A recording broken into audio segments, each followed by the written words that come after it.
प्रसन्न आचार्य तांको कहा जाए पश्चिम ओडिशार चाणक्य। आज किंतु जेतेबेले से सम्बलपुर जिल्लार सीमा तथा तांको निर्वाचन मंडली रेढ़ाखोल माटी स्पर्श कले सेठी से भावविह्वल हेले। कौन पाई भावविह्वल हेले, कौन रही निर्वाचन वर्तमान स्थिति, सीधा सड़क प्रतिक्रिया नवा। आज्ञा आपन को तो प्रथमे स्वागत करूँ न्यूज 18 तरफ एवं आपणकर दीर्घ जीवन कामना करूँ। एत बड़ दुर्घटना घटी एवं आपण एवं सुस्थ हो पुणी निर्वाचन मैदान में अच्छा। आज जितेबाला आपण पहुँची थे सबुठी चर्चा चली भावविह्वल हेले प्रसन्न एवं पंचखंडार माटी को स्पर्श कले कौन रही से भावविह्वलता पछरे नहीं जहाँ आप कहले ये पंचखंडार माटी एवं जिते मुझे आज भुवनेश्वर आसिली बहुत दिन पर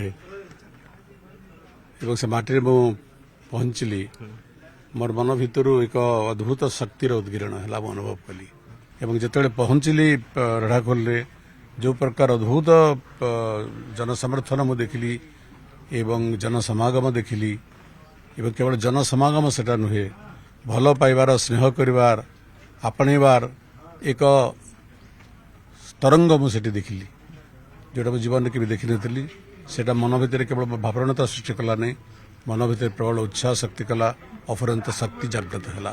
ये माटी को मुझे प्रणाम करुच्ची एवं ये माटी जरिया शेष पर्यंत झाड़ दे माटी सेवा करी एवं ये माटी जरिया समग्र पश्चिम ओडिशार समग्र राज्यर एवं समग्र राष्ट्र भारत माता सेवारे निज जीव को समर्पित करदेवी यह बोधे ईश्वर इच्छा से ईश्वर एक दारुण दुर्घटना मत बचेले शक्ति देले। चाणक्य भाषा रे कहा जाइछि उत्सवे व्यसने चैव दुर्भिक्षे राष्ट्र विप्लवे राजद्वारे श्मशाने च ज तिष्ठति स बांधव। आपण कौन एमती देखले रेढ़ाखोलवासी को जे सेमाने आपणकर निजर बंधु बोली भाविले बंधु कहिबार बंधुर संज्ञा जहाँ चाणक्य कहते पश्चिम ओडिशार चाणक्य भाषा से कौन नहीं देखो किसी काल एठिकार विधायक थी 10 वर्ष एठिकार विधायक नी अन्य जगह प्रतिनिधित्व करुली कि संपर्क के मोर छिन्न ही नहीं। तेणु ये अंचल विवाह व्रत साधारण कार्यक्रम पूजा पर्व पारिवारिक पर्व सबुठी लोक मत निमंत्रण करती एवं यथासाध्य पहुँचापी चेष्टा कले कौटी किए जन्म है कौटी कार मृत्यु है कौटी किए दुर्घटना पड़ा कौटी की रोगग्रस्त है कौटी कार अभाव असुविधा है तो समस्ते जेहेतु मोर उपर प्रचंड आस्था विश्वास लोक जिते बड़े मत खबर दिखती मुझे चेष्टा करे पाखे ठिया हाँ चेष्टा करे मुझे भूली जाए मो अंचल विधायक नुहे ये अंचल जनप्रतिनिधि नुहे राजनीति गोटे अलग सोपान राजनीति को छाड़ी राजनीति ऊर्धर मध्य किसी संपर्क अच्छी मु भावे रेढ़ाखोल मोर संपर्क केवल एक राजनीतिक संपर्क नुह राजनीति रूप किसी संपर्क तार प्रतिफलन आज देखा पाइली। कहा जाए जे प्रसन्न सबुले प्रसन्न किंतु किछि दिन पूर्व जनागला जे जेते सम्बलपुर गोटे माने जदि हेडक्वार्टर कहवा सम्बलपुर सीट पाई आपन को चयन करागला शुणागला जे प्रसन्न आचार्य अप्रसन्न अछंती जेहेतु तांकर टिके भावगत संपर्क रही रेढ़ाखोल सहित प्रकृति आप प्रसन्न थिले ना परे आपन को मानभंजन करागला एबे पुणी आगामी दिन में कौन रहिबो मुख्यतः जेहेतु एठी दुई जण बिग फाइट होजी जदि कहवा सम्बलपुर निर्वाचन मंडली लोकसभा क्षेत्र कहवा एवं जदि रेढ़ाखोल कहवा रेढ़ाखोल सहित आपनकर भावगत जेहेतु संपर्क कहउचंती केमिति आपण देखिबे प्रसन्न ना अप्रसन्न। मोर बापा माँ मत प्रसन्न ना देइछंती मो भावे बहुत भावे चिंती देइछंती मत विजय भी कहते तले मो बहुत से कार्य कर सुजोग बढ़ी जे प्रसन्न सब बड़े प्रसन्न थाए नवीन बेले बेले कहती प्रसन्न सदा प्रसन्न मोर अप्रसन्नता केवे व्यक्त करे ना जिते बड़े दल जहाँ निष्पत्ति नहीं कार्यकारी करे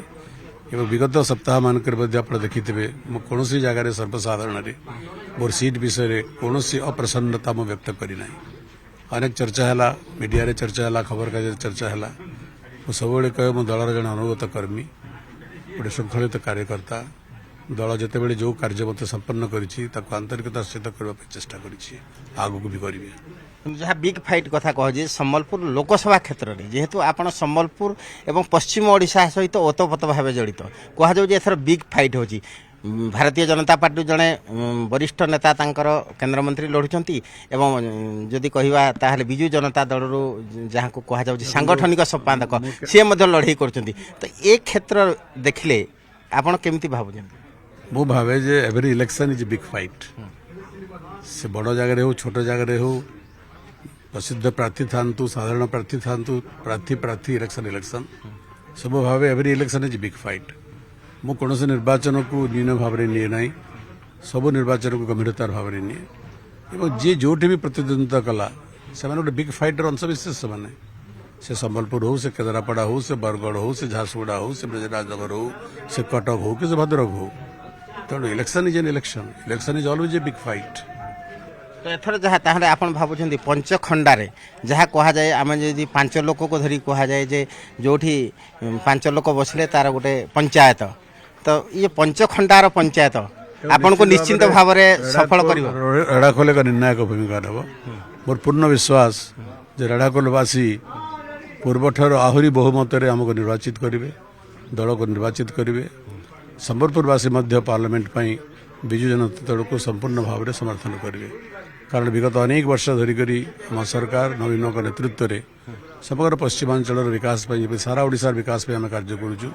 ପଶ୍ଚିମାଞ୍ଚଳ ବିଭିନ୍ନ କ୍ଷେତ୍ରରେ ସାମାଜିକ କ୍ଷେତ୍ରରେ ସାଂସ୍କୃତିକ କ୍ଷେତ୍ରରେ ଆର୍ଥିକ କ୍ଷେତ୍ରରେ ଅନ୍ୟାନ୍ୟ ସବୁ କ୍ଷେତ୍ରରେ ଅନେକ କାର୍ଯ୍ୟ କରିବାର ଆମେ ଉଦ୍ୟମ ଆରମ୍ଭ କରିଛୁ, ଉଦ୍ୟମ କରୁଛୁ, ସଫଳତାର ସହିତ କରିଛୁ। ତାର ପ୍ରତିଫଳନ ନିର୍ବାଚନରେ ହେବ, ବିଧାନସଭାରେ ବି ବିଜୟ ହେବ, ପାର୍ଲାମେଣ୍ଟରେ ବିଜୟ ହେବ, ଏଇଟା ମୋର ବିଶ୍ୱାସ।